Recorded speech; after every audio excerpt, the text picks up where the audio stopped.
just want to welcome everybody.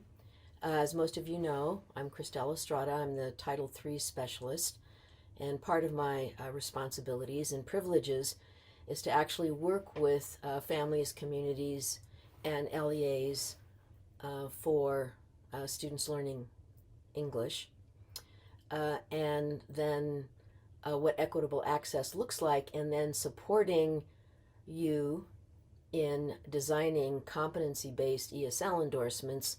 So for the adult learner, one of the key components of learning is if the learning is actually in the classroom. And so I think that piece is, incredibly important in relationship to how adults learn. Typically adults learn if something is immediately relevant.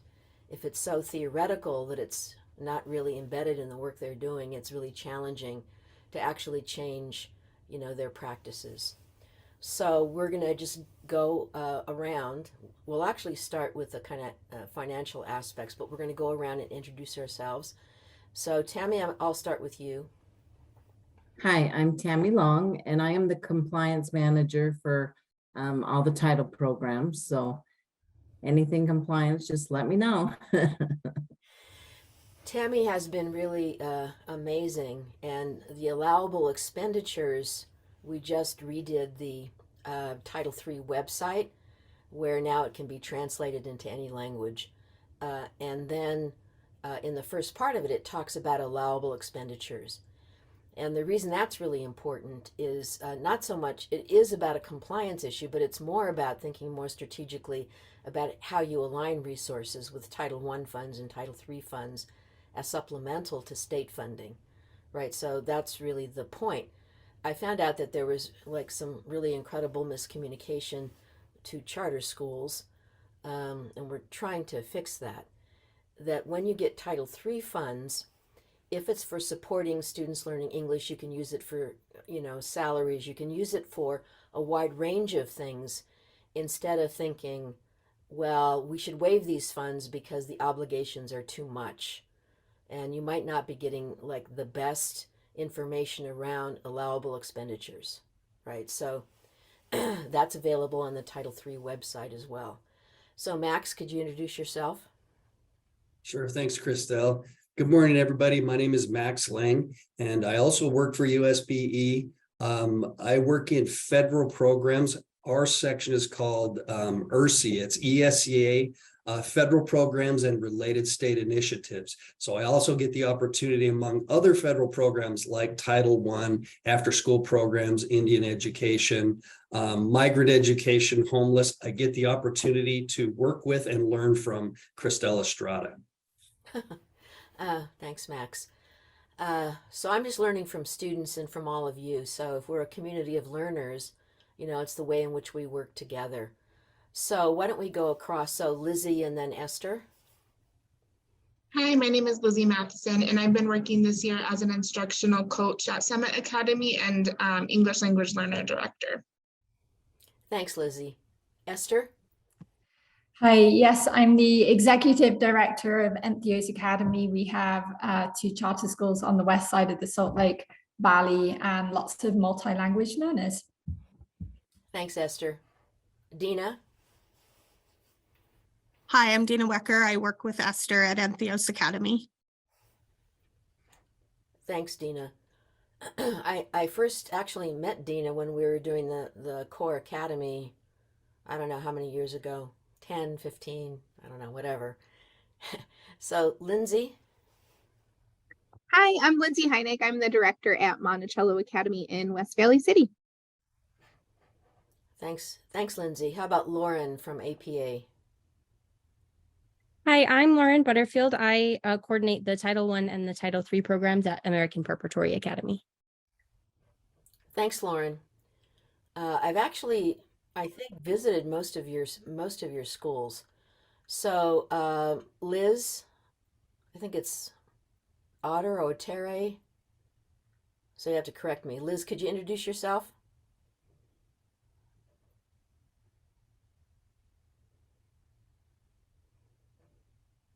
Okay, so we'll start. We're actually going to start with the idea of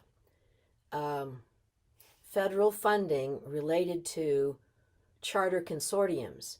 Now, the people who are actually on this, they have enough students who are English learners, students learning English, multilingual learners, to not be, because the limit is $10,000. So the federal government says if the allocation that you get, and usually, just so you all know, the timeline, it ends up being July 1 of every year. When we get the federal grant, it goes through this entire process.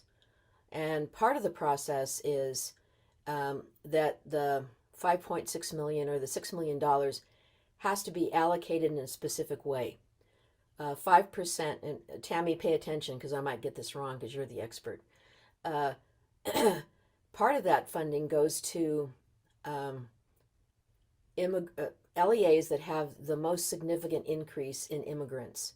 And the immigrant federal definition are those students who have not actually been in schools in the United States for 3 consecutive years. So that's really the definition of immigrant.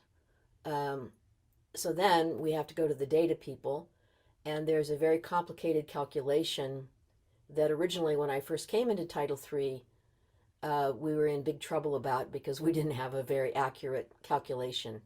But Aaron Bruff in the Data and Statistics actually does the calculations to see which LEAs actually have the significant increase, and those funds then are divided up beyond the 10,000 limit, and they end up getting the funding. You'd be surprised. Those districts, you might not be surprised about Granite. The other districts are Canyons, Provo, and Alpine. And so they actually get the most significant increase in immigrants. And many people don't really understand why, but part of it is because of housing costs that end up being, mitigated instead of being consolidated in Salt Lake because of the housing prices are expensive here. So that's one way that the allocation is set up for immigrants. The other one is state activities funds, and those state activity funds are determined based on recognition for promising practices. It's not competitive or anything like that, but it's LEAs that are doing really interesting work with students who are multilingual learners. And so when I visit and end up meeting people and see the work that they're doing, we look at promising practices to disseminate, right? That's the whole point of the ALS meetings, is to learn, from and with each other.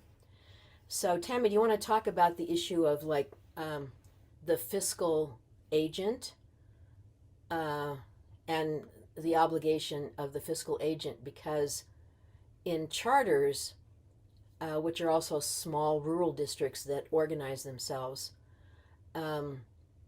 charter schools have the opportunity to get with other charter schools. One really good example of this is Pacific Heritage. They've been the fiscal manager for 2 other charters. So do you want to say something, Tammy, about the responsibility of a fiscal agent for charter consortiums?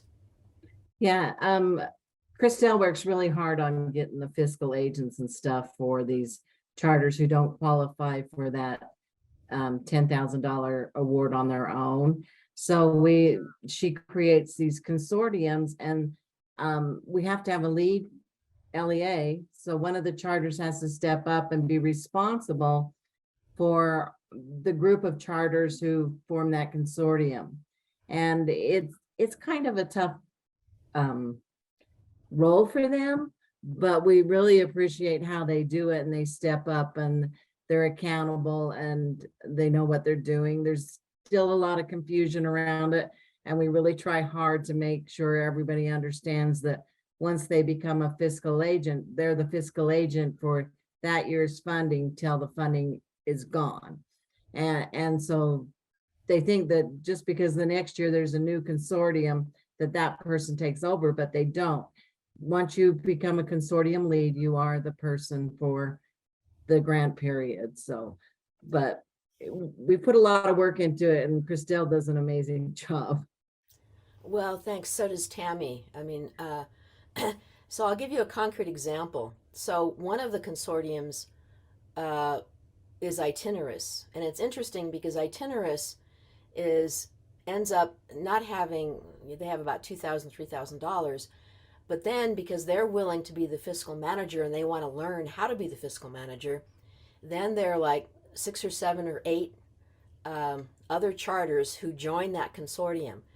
And the fiscal agent, there's an MOU, a memorandum of understanding, that actually delineates everything that helps them better understand, what the role of the fiscal manager is and what the role of the other charters that are members of the consortium. So, and I know this is being recorded and sent out. So anybody, because I know other people here, they don't really need to be in a consortium because they already have enough funding over the 10,000 mark. But if anyone is interested in understanding how you can organize a consortium of charters, you would just email me and I would send you the memorandum of understanding. The biggest issue is to think differently about how charters work collaboratively with each other to maximize the financial opportunities of being in a consortium and supporting students learning English, right? So even though it's a big responsibility, Tammy and I really try to support the fiscal managers of the consortiums and remind them constantly in relationship to the members. And because the members have to actually send to the fiscal manager reimbursement requests, and then that's how that ends up being. So an example would be something like, Itinerus has 7 consortium members, and the total is 20,000 or 30,000 or whatever.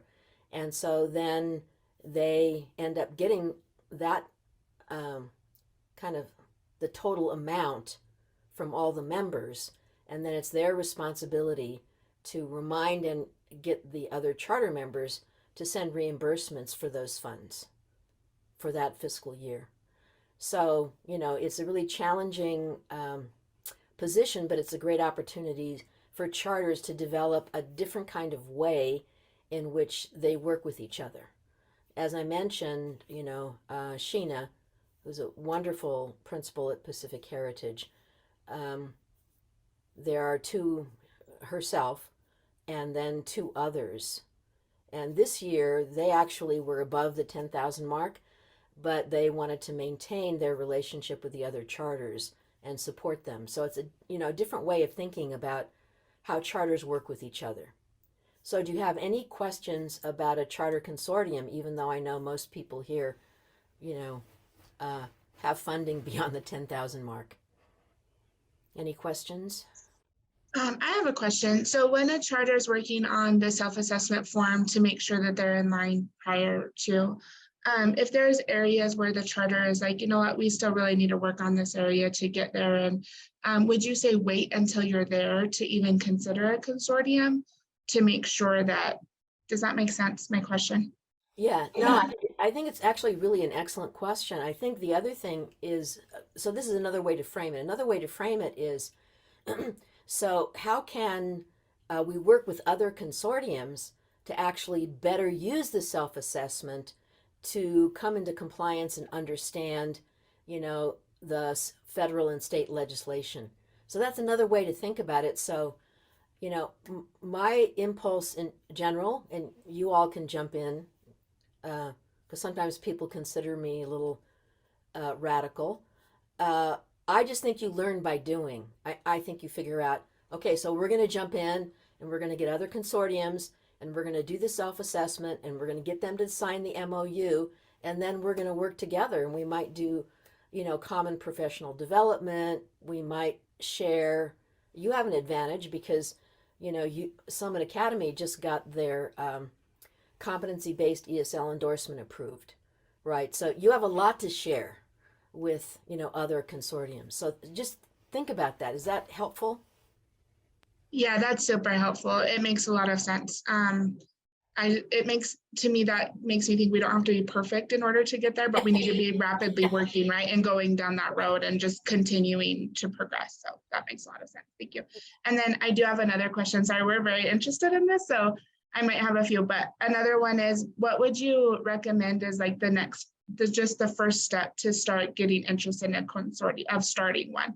Would you recommend reaching out to you and seeing what other charters might be interested, or what would you say would be the first step in maybe getting started?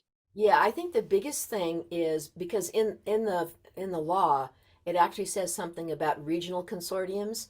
So you might want to identify and Tammy and I can help you with this, the charters that are eligible, but not eligible because they don't meet the 10,000 mark.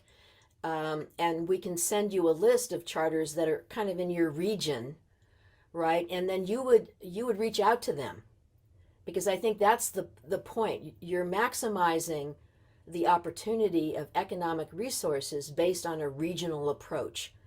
That's why there are regional learning centers, throughout the state. And in some ways, that's one thing. I mean, an example is we have rural schools, and for a long time the consortium was Kane County, and then it was Duchesne, and now it's Carbon County.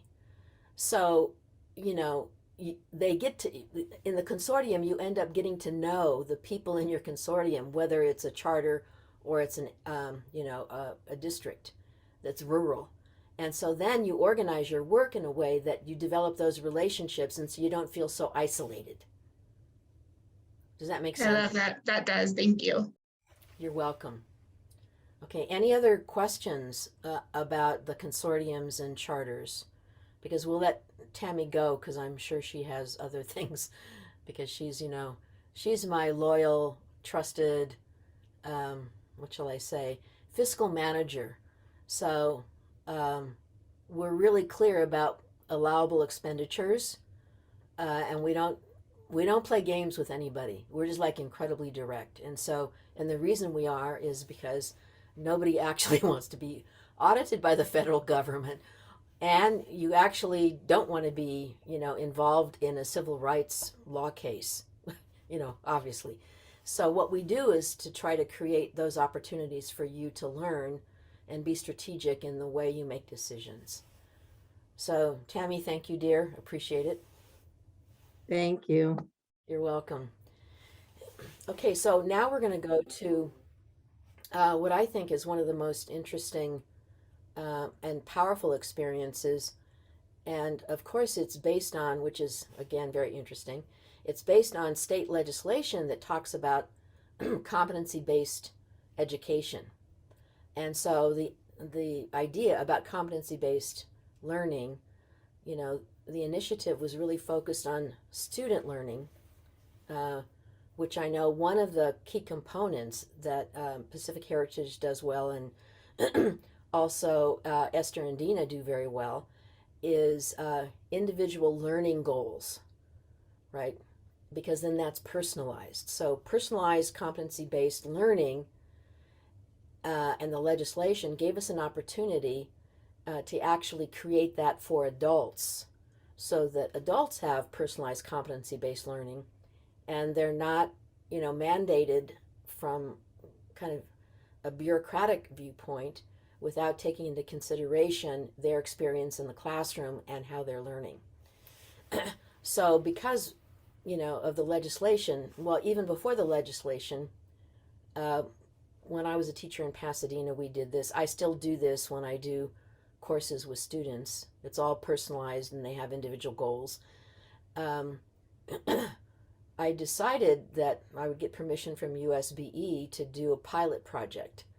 And so Lindsey was a part of that experiment.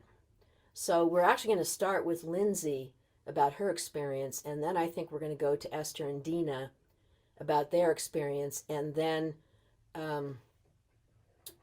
we're going to go to, let's see,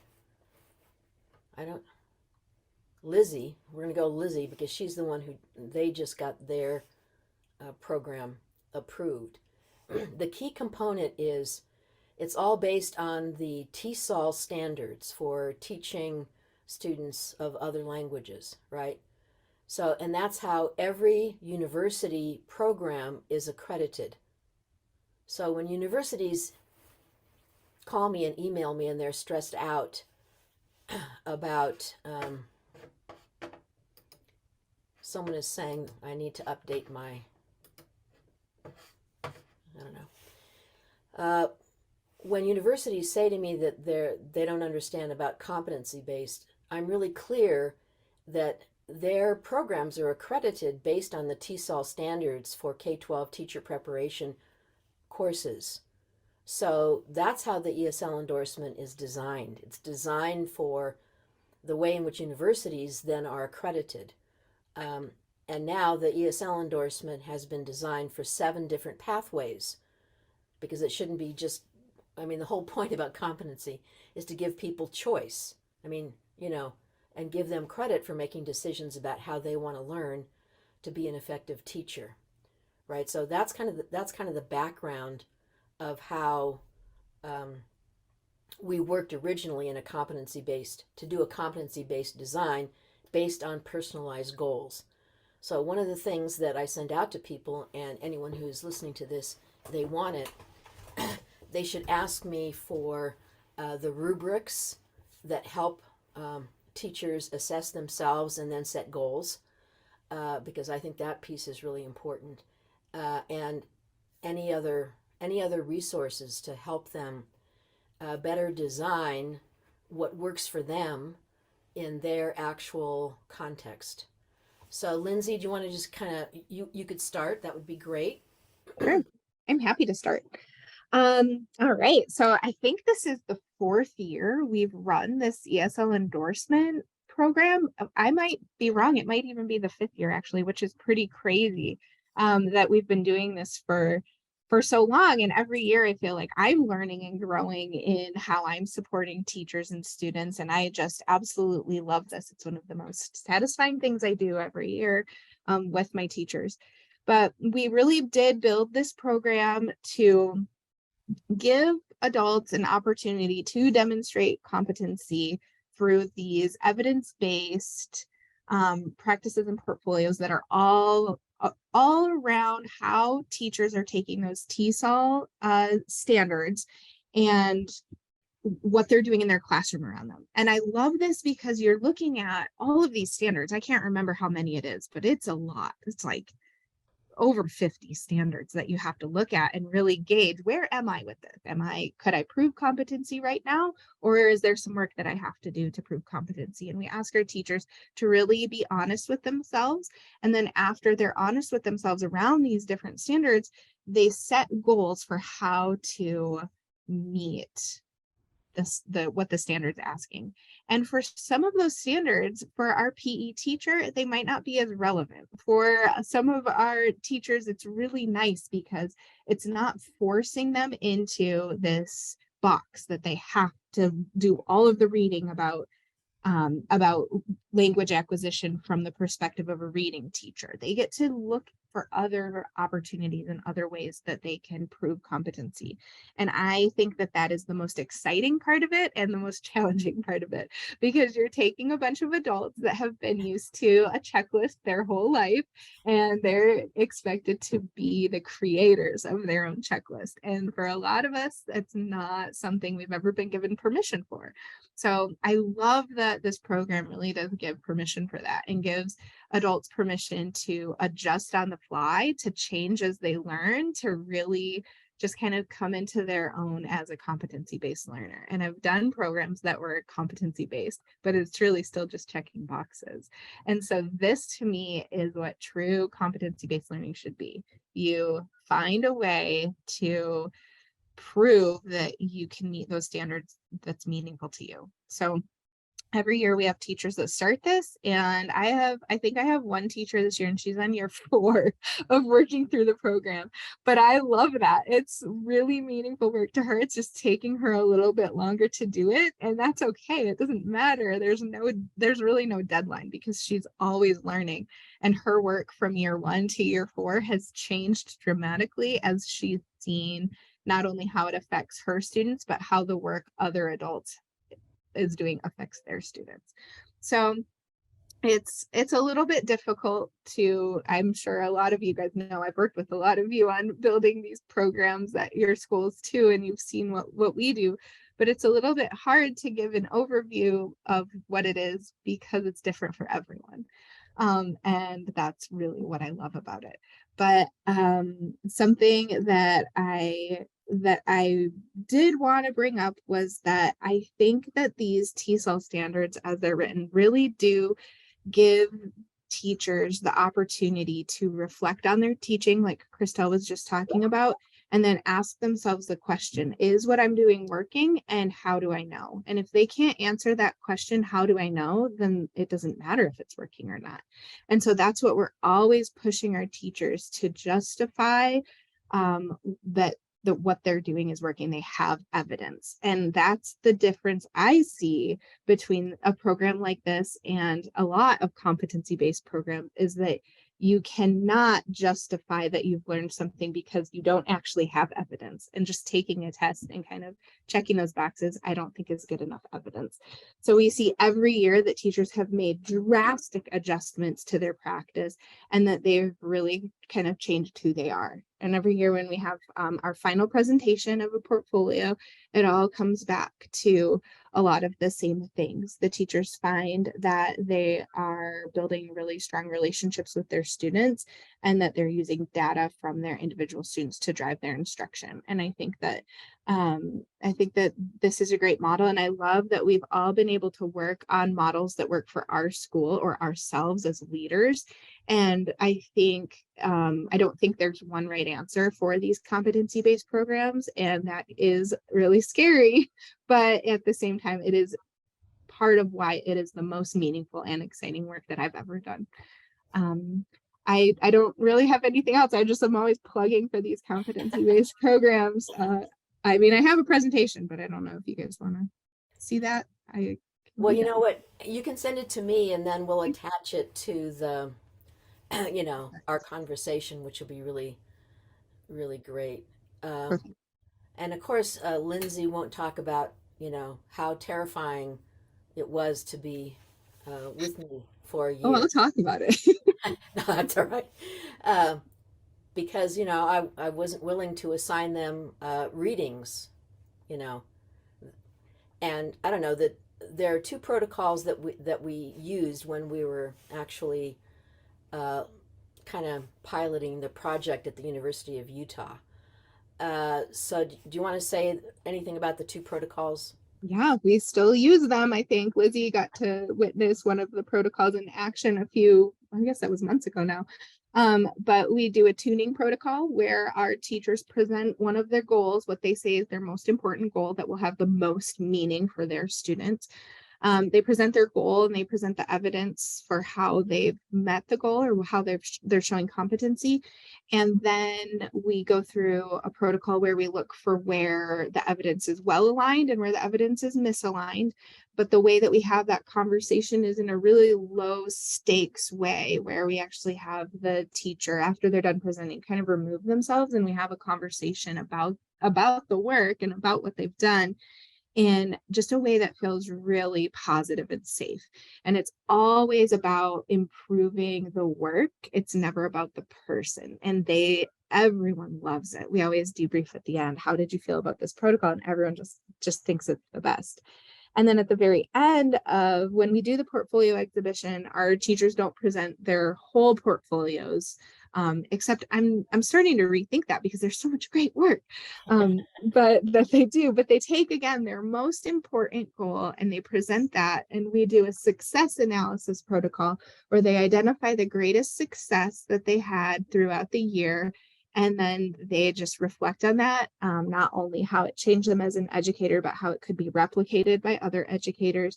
And it really gives us a good overview of the work that they did. But I always think it's just such a delight that I'm the one that gets to see their whole portfolio of work, because there's so much else that they've done just a year. So I can't, this 4-year portfolio I'm going to get is going to be intense.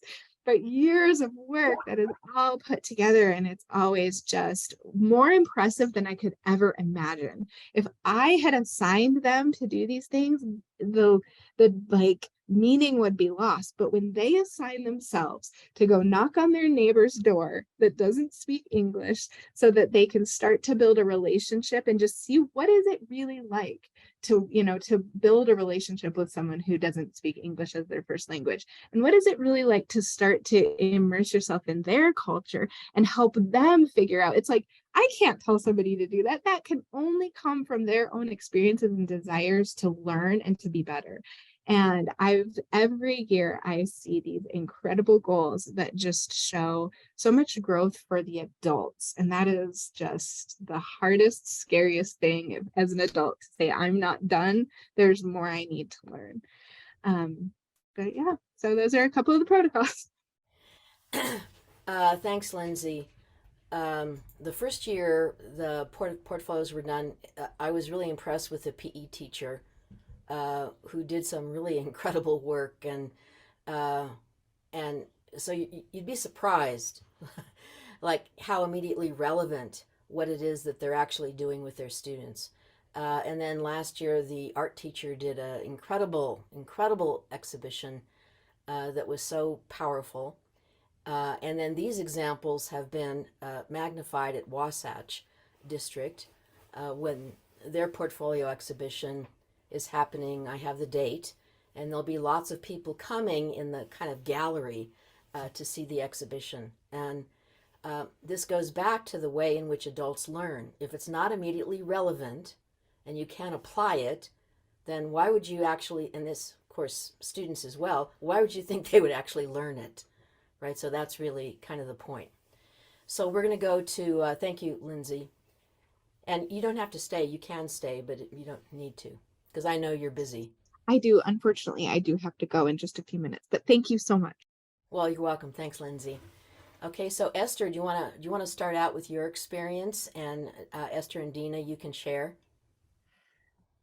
Yes, I'll go ahead and get started. So this has just been really interesting listening to Lindsay and her experience. So I just wanted to reflect back on how we started down this route of doing the competency-based endorsements with you, Christelle, because at both our campuses, we have large numbers of multi-language learners.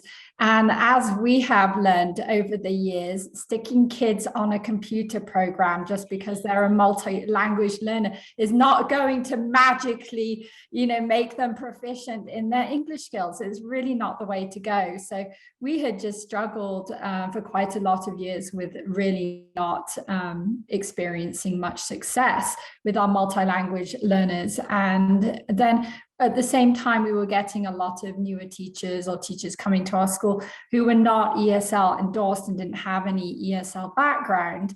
And it is difficult once a teacher is in the classroom for them to make the headspace to go back to school and go to another program to get ESL endorsed. But really, that having the teachers develop their skills is going to be the thing that is going to make the biggest difference for the kids in the classroom, not just getting some magic solution of sticking them on a computer program or buying a specific curriculum. It's the teacher skills that make the difference for the students. So having Christelle come and visit our campuses and talking to her, she's got such excellent insights on how to make this happen for our teachers and students. And so learning that there was an opportunity for our teachers to participate in a competency-based program where they could get their ESL endorsements was really just an extreme gift to our campuses.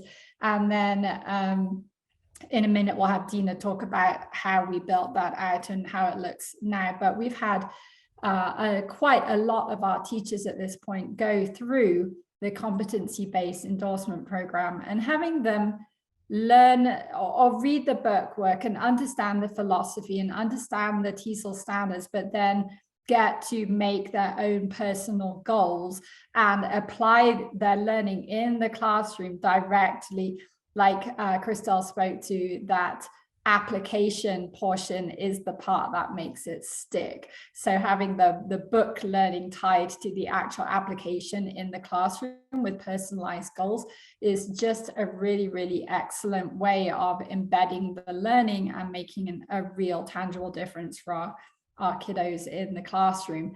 And in fact, every year now, Dina and I are like, how can we get more of our teachers to participate in this program? Because it's such an excellent opportunity for them. It's just, like I said, been actually a real gift for our teachers and our students. So Dina, I think I'll turn it over to you and you can talk about the specifics of how we make this work at our schools. Okay, thanks, Esther. So we started out with a group of 6 of us going through Christelle's Canvas course. And we really liked that and we learned a lot through that. But then I met with Lindsey and found out how she had set up hers with the goals and everything her teachers had to do with the artifacts and setting it up. And so we developed kind of a hybrid of both so that our teachers go through the Canvas course and they do the learning and the reading and a lot of the book things that I feel was necessary for a lot of the teachers because they didn't have that background knowledge from going to college or having it be part of something they learned. And I wasn't sure if they were going to get on their own, if they were just making the goals. But then also that same engagement of things that worked for them and things they really wanted to do in their classrooms and the needs they saw in the classroom through setting those goals with the TESOL standards and then finding the artifacts and making the proof in their portfolios. And so we kind of just blended those two things and it has worked out really well. So we had the first cohort go through doing kind of a baby version of that, but then we expanded it and we now have 10 students going through doing the larger version, but it will take 1.5 years. So they're, they at the quickest, it'll take 1.5 years. They kind of committed off that we're not going to just finish in a year and it's not going to be done. So they will finish our first portfolio review of people who are on track and doing it kind of in the timeline I set out will be next January, where we'll have a portfolio review doing that success protocol next January. So that will be our first larger group doing it in this hybrid way. And so far we meet probably every 5 to 6 weeks and we have meetings and everybody discusses their goals. They discuss their struggles. They're not sure what their learning is on this or what they've done on this. And they kind of we just have really good meetings with each other to kind of help each other out. And they're also going into each other's classrooms, sharing the resources they've found. It's kind of just making this little multi-language community, which has been super successful with that as well. Because, sometimes I'm not able to go because there's other things that are happening and it's busy. And they meet anyway and they share and they all share their goal sheets. They share, oh, how should we word this? How should I do this? How do I use this WIDA data but show different formative data in my classroom? And so it's been really successful. And I have some students who are farther behind, who are still in the first course. And then I have other ones who are really just keeping up. And, they say it's a struggle, but they say it's worthwhile. And they are sharing it out with the whole staff, which is one of the benefits that I wasn't really quite sure of when we started. I mean, we knew that having the teachers do this would be successful for the whole staff, but they bring it to like faculty meetings or they share out in an email and they say, oh, I found this great list of cognates, and they send it out. And now I'm seeing cognates, cognate word walls all over the whole school, not even just with, I'm sorry, I'm going to move to a different room. Not even just with the group of students that are in the MLL cohort. So there just has been a lot of dedication and commitment and people really just digging in and then sharing it because they're so excited about it, even with the staff who is not currently in the cohort. So I'm hoping that that's going to help more want to join the cohort next year. Yeah, so I'll just bring up a couple things that you've all said. It's this also the way in which this kind of work influences professional learning community collaboration. And, Hattie's whole thing about collective efficacy is pretty much what you're talking about. When you start sharing collectively, then the research that happened in '93 where PLCs were based was you know, how do students make progress, and then how do teachers respond to diverse learners, right? And so the answer ended up being, well, the way in which the adults are learning and working together. I mean, that's really the foundation of any kind of PLC work. So these are really, really great examples of meeting monthly, of them being motivated and sharing and learning together. So those pieces are really important. So Lizzie, you're up next. And Hello.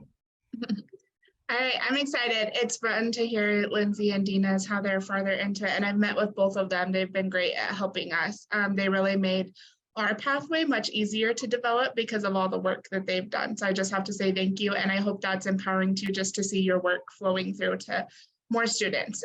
Something Lindsey always said to me was, oh, just the more students we help, the better. And so she was so willing and gracious to help both of them. And so just thank you so much. We really used a lot of what they've done and made some little tweaks here and there to meet our pathway. So to just meet our needs. So we are also doing a blend. We're doing the Canvas courses, the 5 courses. What Esther was saying earlier about Imagine Learning couldn't ring more true to us. We've been growing in our multilingual learner population. My principal was just telling me about when she was first a teacher, they had 1 multilingual learner. Now we have well over 100. And so we've been growing and we really want to meet these students' needs.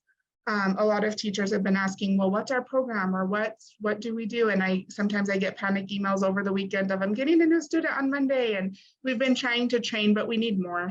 It's not enough to have a training here and there on PDD day. We need teachers with those tools well equipped and knowing what to do. And I think this is just going to help tremendously. And so we have the 5 Canvas courses, and then we also are going to do the cohort meetings where we meet about every other month. And we're going to be doing those online. We have 4 campuses, and so that's the easiest way for us to be able to do those. But we're going to use the fine-tuning protocol like Lindsey was talking about, and like I observed, and bye, Lindsey.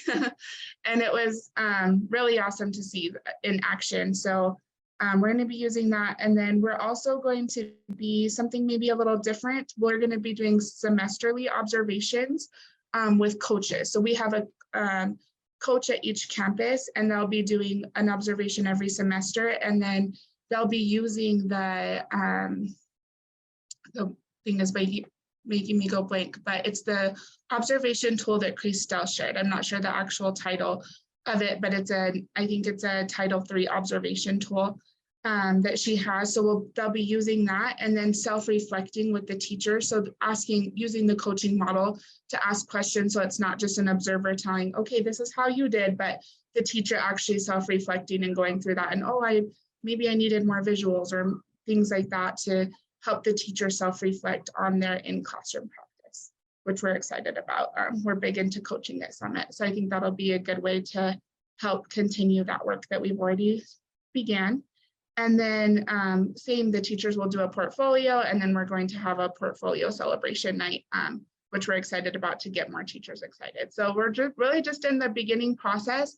For anybody wanting to get started, I would just encourage you to do it. It's a lot of work has been laid out, and so it's nice to be able to pick and choose pieces that work best for you. And then Christelle was great to work with. I shared with her our endorsement pathway, and that same day we got a letter of approval. And so it was just encouraging to us to see, okay, we can do this. And so and then there's people who have done it before to reach out to, and I'm happy to reach out for the little bit of experience we have so far. I'm happy to help people too with any questions they have of kind of where we went. And then we presented it to our Board of Education just recently. They were really excited about it. So it's kind of, I feel like we're just starting to get that momentum going, but I'm excited for the opportunity to spread the passion for helping our multilingual learners, and to really just spread knowledge and start getting more expertise and tools, because teachers want those tools. They just right now are struggling to know where or how, and I really think this is going to be the way to help them be confident. Yeah, thanks so much, Lizzie. So I don't want to keep any of you longer, but I think there's some common threads. One is that, based on research, that research that says for the last, I don't know, 30 years, that sustained learning for adults in their actual context is what helps them, increase their capacity to adjust their actual teaching practices. Fullen says this really interesting thing about burnout. He says burnout is the gap between how hard you work and the results you see. So if you aren't really tracking the results related to how you're adjusting and changing and even getting feedback from students, and that's why when I visit schools, if you want me to come back, it's fine. I interview students and then send the data out from the students and ask them, what are you learning today? Why are you learning it? And how will you know that you've learned it? And students say the most fabulous things. One student actually said, this was a high school student, he said, well, one thing is just get rid of that software. So I thought that was really funny. And then a fifth grade student said a similar thing. I won't say what software they were saying to get rid of, but that was one of the things that they said. And another student said, today I'm not really learning anything because I'm doing worksheets. So you have students who actually are like really clear about what really supports them in their learning, and to respect and find out, from them, actually what's helping them is the same kind of theory that's based on research related to the adult learner. It's exactly the same thing. Whatever is most immediately relevant, create safe conditions for feedback that makes a difference, then that gap between burnout and the results you see, end up being really mitigated. So I just want to thank all of you. I'm going to stop the recording in a minute and then have Max stay on just for a second. But the other person that's here is from APA, and I visited their large campus. And Lauren, do you have any questions for any of the people here around competency-based? Or Taylor? Taylor came back. He was having glitches in his service. We're still kind of in the baby phase, so I don't have any questions right now, but as I do some more research, I probably will reach out. Great. Well, you have lots of really great examples. Lindsey, Esther, Dina, Lizzie, lots of people. And then there are other districts like Tooele, Wasatch. You'd actually be surprised how many different programs we have because they're suited to the actual context. And Wasatch has an actual instructional coaching cycle embedded into their endorsement. So it's like 2 or 3 times when they focus on a goal, and then they do a coaching cycle, and then they use case studies of students. So there's all kinds of things to learn, like really great, promising practices. So thanks, Lauren, for coming. Taylor, do you have any questions? I think Taylor is... I don't have any questions right now. I'm talking with Dina and Lizzie, so hopefully we'll connect, and I'm really looking forward to it. Okay, great. Thanks, Taylor. I had a chance to visit with Taylor, and it's Providence Hall. So their charter is Providence Hall. And, people now have really great resources. So I'm going to stop the recording. I just want to thank all of you. If you want me to come to your schools and hang out, not official or anything, but you just let me know, and we'll use the observation tool that so many people across the state are using. So just thank you so much, everybody.